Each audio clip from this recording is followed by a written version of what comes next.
An entire civilization, a significant portion of a powerful kingdom, simply vanished. Not destroyed in a single cataclysmic event, but scattered, absorbed, their very existence fading into the mists of time. This isn't a fantasy novel. This is one of history's most enduring and captivating mysteries. The fate of the 10 lost tribes of Israel. For millennia, scholars, theologians, adventurers, and even entire nations have been obsessed with finding them. Are they hidden in plain sight? Have they merged with other cultures, their heritage a whisper in their DNA?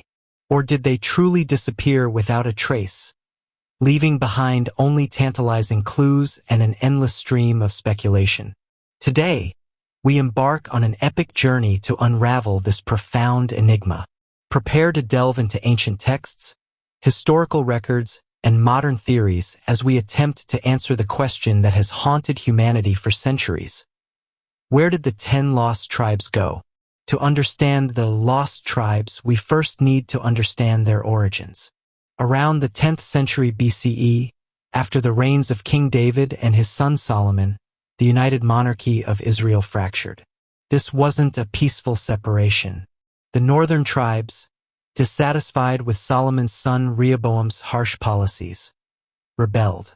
10 of the 12 tribes formed their own independent entity, the northern kingdom of Israel, often referred to as Samaria, with its capital eventually established in the city of Samaria. The two remaining tribes, Judah and Benjamin, along with a significant portion of the Levites, remained loyal to the Davidic dynasty, forming the southern kingdom of Judah, with its capital in Jerusalem. This division was not just political, it was deeply religious. The northern kingdom, under its first king Jeroboam I, established rival centers of worship in Bethel and Dan, complete with golden calves, a practice fiercely condemned by the prophets of Judah. This religious deviation, according to biblical narratives, set them on a path towards divine judgment. The relative peace of the two kingdoms was not to last. A formidable superpower was rising in the east, the Neo-Assyrian Empire. Known for their brutal military tactics, their efficient administration, and their policy of forced deportation, the Assyrians were a force to be reckoned with. Their strategy was simple yet devastating. Conquer, deport, and resettle. This broke the spirit of resistance and integrated conquered peoples into their vast empire. The first major blow to the northern kingdom came in 732 BCE, when the Assyrian king Tiglath-Pileser III invaded, capturing much of Galilee and Gilead. He deported many of their inhabitants to Assyria. But the final, crushing blow arrived in 722 BCE. After a 3-year siege, the Assyrian king Sargon II, though some attribute the final conquest to his predecessor, Shalmaneser V, captured Samaria, the capital of the northern kingdom. This marked the end of an independent Israelite kingdom. Hundreds of thousands of Israelites, the very people of the 10 tribes, were forcibly removed from their homeland. The Assyrians meticulously recorded these deportations, often detailing the number of captives. These exiles were not simply scattered randomly. They were resettled in various parts of the Assyrian Empire, specifically in Hala and on the Habur, the river of Gozan, and in the cities of the Medes, as described in 2 Kings 17:6. This was the moment the 10 tribes began their journey into obscurity. Unlike the later Babylonian exile of the southern kingdom of Judah, which saw a relatively cohesive group return after 70 years, the Assyrian deportations were designed for assimilation. The biblical narrative is our primary source for this historical event, and it's both illuminating and frustratingly ambiguous.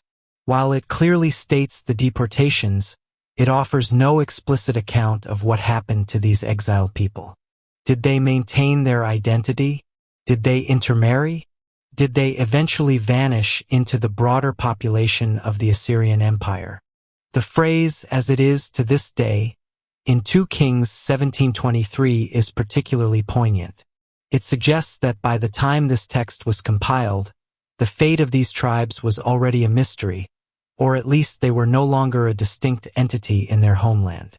Later biblical books, like Ezra and Nehemiah, which detail the return of the exiles from Babylon, focus almost exclusively on the tribes of Judah and Benjamin and the Levites. While there are tantalizing hints of individuals from the northern tribes returning, it's clear they weren't returning as distinct tribal units. The silence of the biblical text on their continued existence as recognizable tribes fueled centuries of speculation. It left a void that would be filled by legends, myths, and fervent hopes. The very idea of lost tribes became a powerful narrative, implying that they might one day be found, potentially playing a role in future apocalyptic or messianic events. The idea of the lost tribes wasn't merely a historical footnote. It quickly entered the realm of legend. One of the earliest and most influential texts to expand upon their fate is the apocryphal book of 2 Esdras, written sometime in the 1st century CE.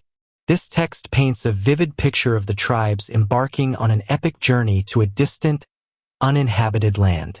According to 2 Esdras 13:40-47, the 10 tribes, carried away captives out of their own land in the time of Hosea the king, took counsel among themselves that they would leave the multitude of the heathen and go forth into a further country where never mankind dwelt.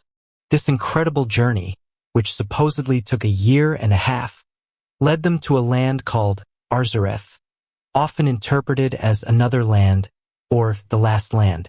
This text fundamentally shaped the perception of the lost tribes, transforming them from scattered exiles into a cohesive group awaiting discovery in a mysterious, remote location. Another persistent legend that emerged from rabbinic literature was that of the River Sambatyon. This mythical river, it was said, flowed with sand and stones 6 days a week, making it impassable, but rested on the Sabbath, thus allowing the tribes to observe the Sabbath without interruption. The idea was that this river served as a natural barrier, protecting the lost tribes from external influence and preserving their unique identity, while simultaneously preventing them from returning to the land of Israel until the Messianic era. This legend further cemented the idea of the tribes being both lost and protected, awaiting a destined return.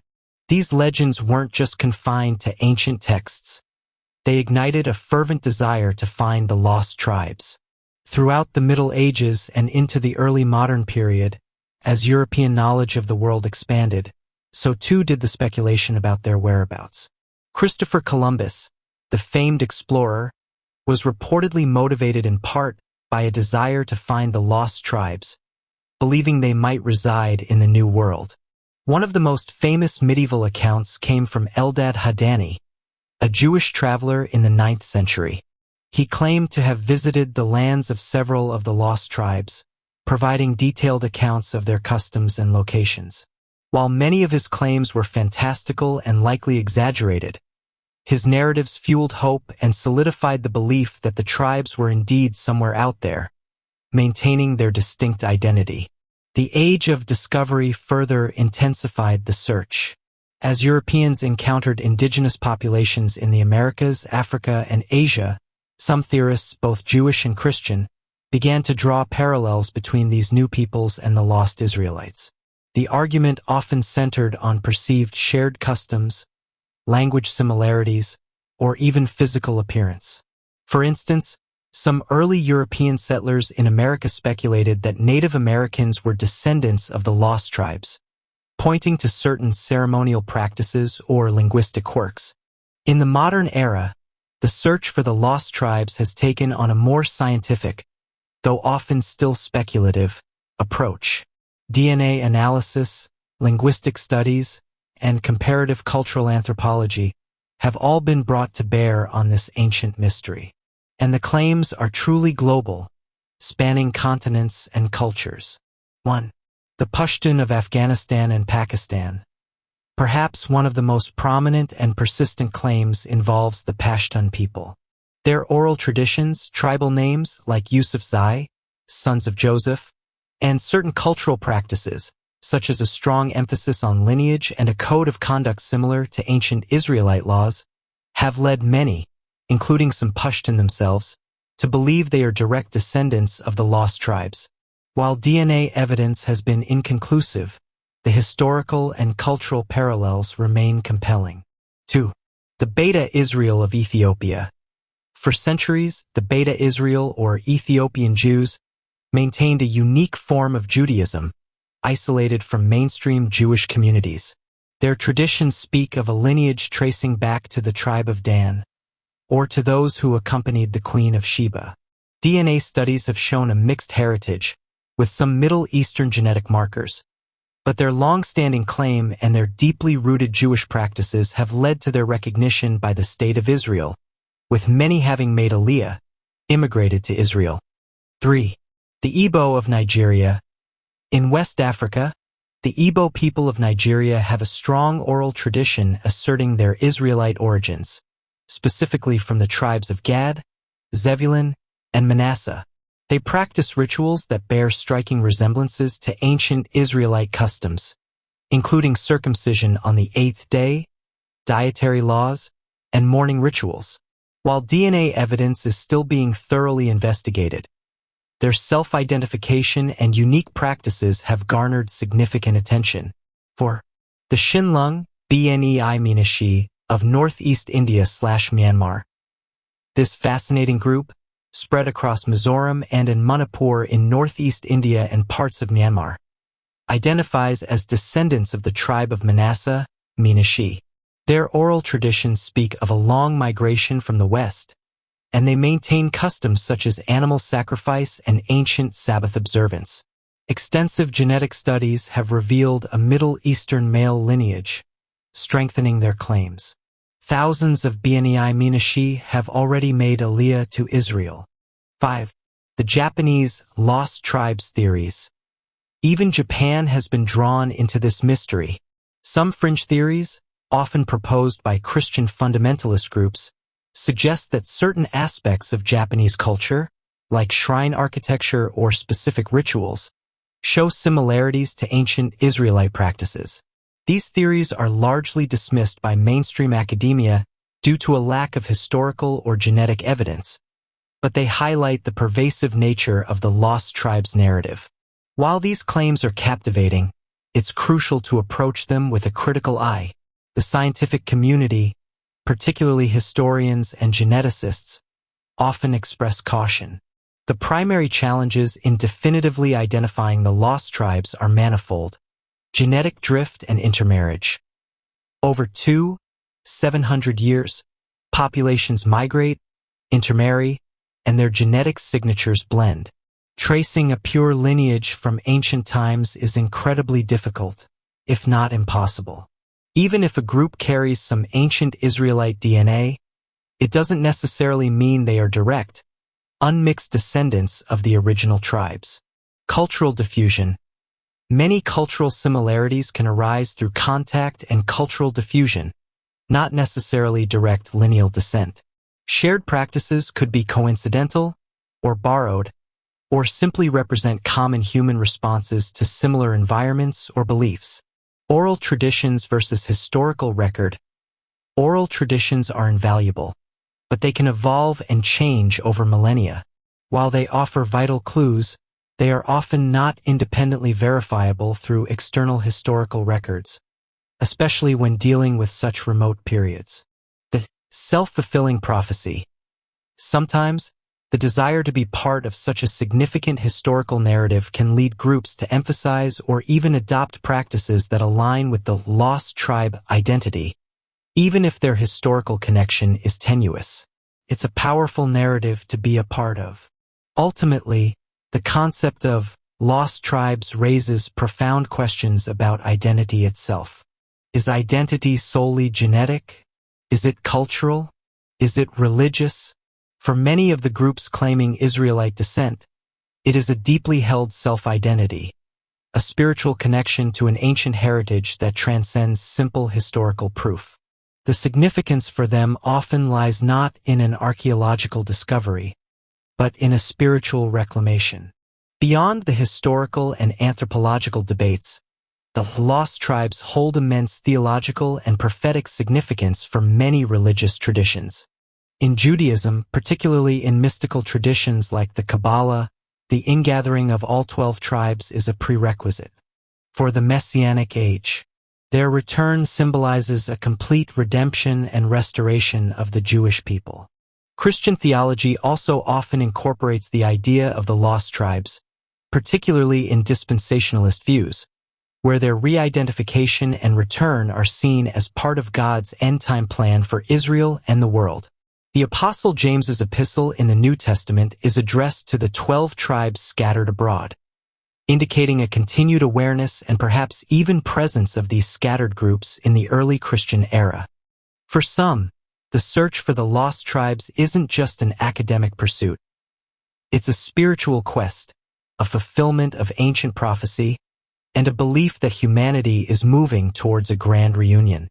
Whether through spiritual awakening, a physical return, or a renewed recognition of their heritage, the concept of the lost becoming found resonates deeply within the Abrahamic faiths. So, where are the 10 lost tribes of Israel? After nearly 3 millennia, the definitive answer remains elusive. There is no single, universally accepted geographical location or identified group that represents all of them. Perhaps they were indeed absorbed into the vast tapestry of ancient civilizations, their unique identity dissolving over centuries. Or perhaps, as many believe, their descendants are indeed living among us today, waiting to fully reclaim a heritage that has been obscured by time and distance. The mystery of the lost tribes serves as a powerful reminder of the fragility of identity, the relentless march of history, and the enduring human desire to connect with our origins. It's a story of loss, of resilience, of hope, and of the profound human need to belong. What do you think happened to the 10 lost tribes? Do you believe they are still out there, or have they vanished forever? Share your thoughts and theories in the comments below. I'd love to hear them. If you found this deep dive into ancient mysteries fascinating, please hit that like button. And if you want to join us on more journeys into history, archaeology, and unexplored enigmas, be sure to subscribe to Timeless Secret and ring the notification bell so you don't miss our next adventure. Thank you for joining me on this incredible quest. Until next time, keep exploring, keep questioning, and keep wondering about the stories that shaped our world.